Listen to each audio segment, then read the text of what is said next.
नमस्ते, मी रमेश मुकादम ग्रामोदय विचार माध्यमातून आज पश्चिम बंगालमध्ये तृणमूल काँग्रेसमध्ये फूट याबद्दल बोलण्याचा प्रयत्न करणार आहे. व्हिडिओ आवडला तर लाईक करा, सबस्क्राईब करा आणि फॉरवर्ड करा.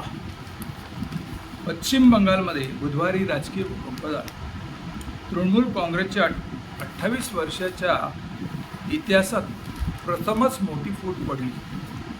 तृणमूल काँग्रेसच्या 58 बंडखोर आमदारांच्या पाठिंब्याच्या जोरावर ऋतुंबा बॅनर्जी यांचा एक वेगळा गट निर्माण झाला आणि त्या गटास सभापतीने मान्यता दिली आणि विरोधी पक्ष नेतेपदात म्हणून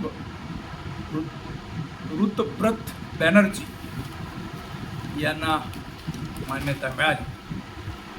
ममता बॅनर्जीसाठी हा मोठा धक्का असून आधी सत्ता गेली, आता पक्ष त्यांच्या हातून जाण्याचा धोका निर्माण झालेला आहे. खरी तृणमूल काँग्रेस आहोत असा आम्हीच खरी तृणमूल काँग्रेस आहोत असा ऋतप्रत यांनी व्यक्त केलेला आहे. ज्याप्रमाणे महाराष्ट्रामध्ये शिवसेना तोडण्यात आली आणि शिंदे गटाने आपलं स्वतंत्र अस्तित्व निर्माण केलं, तसेच शरदचंद्र पवार यांचा राष्ट्रवादी अजितदादा यांनी फोडला आणि पक्ष आपल्या ताब्यात ठेवला, तशाच प्रकार हा पश्चिम बंगालमध्ये झालेला आहे आणि ममता यांची ताकद त्यामुळे कमी झालेली आहे. तृणमूल काँग्रेसच्या ममता बॅनर्जी आता काय करतात हा महत्त्वाचा मुद्दा आहे. त्यांनी पक्ष आपल्यासमोर ठेवण्यासाठी सर्व पक्ष कार्यकारिणी तात्काळ बरखास्त केलेली आहे आणि आता नव्या नियुक्ती करण्याचा त्यांचा मानस आहे आणि खासदारामध्ये चलबिचल आहे, त्याच्यामध्ये पण फूट पडेल असं एकंदर चित्र आहे.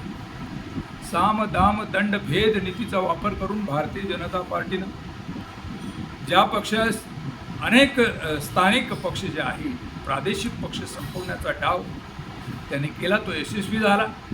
ज्या पद्धतीने महाराष्ट्रात केला तसाच प्रकार पश्चिम बंगालमध्ये ममता बॅनर्जीच्या रूपात झाल्यामुळं आता विरोधी पक्षाची ताकद तरी कमी होते का?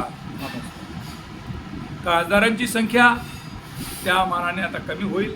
ममता बॅनर्जीकडे काय असलेला खासदार दुसऱ्या गटात जाण्याची शक्यता. असं जरी असलं तरी ममता बॅनर्जीच्या पराभवामुळे इंडिया अलायन्स आता कुठंतरी एकत्र होईल असं चित्र आहे.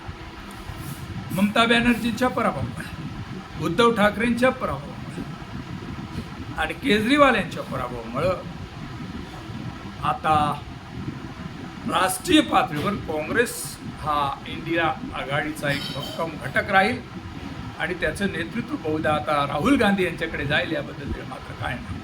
पश्चिम बंगालच्या पराभवानं आता राहुल गांधी सावध झालेले आहेत आणि SRIच्या माध्यमातून मतं कमी करणं आणि निवडणुका जिंकणं आता जी सिस्टीममध्ये बसवणं हे कुठेतरी राहुल गांधींना समजलेलं आहे आणि त्या दृष्टीनं आता इंडिया अलायन्स कामाला लागलेली आहे आणि आगामी काही काळात 29च्या निवडणुकीमध्ये त्या संदर्भात काहीतरी रिझल्ट येईल असं चित्र आहे.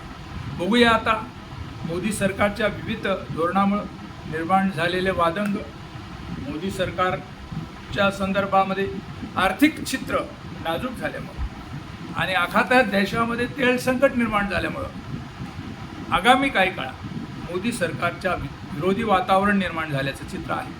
आज 6 जून आहे आणि कॉक्रोच जनता पार्टीचे अभिजित हे नेटकी हे आज काय आंदोलन करतायत. सरकार त्याला कशा प्रकारे प्रसिद्धात देईल हे आता बघण्यालायक आहे. पण एकूण चित्र पाहता पश्चिम बंगालमध्ये ममता बॅनर्जी यांच्यासाठी ही अस्तित्वाची लढाई आहे. या संदर्भात आपलं म्हणणं काय, कमेंट्स करा आणि माझा व्हिडिओ आवडला तर लाईक करा, सबस्क्राईब करा आणि फॉरवर्ड करा. जय हिंद, जय महाराष्ट्र, जय भारत.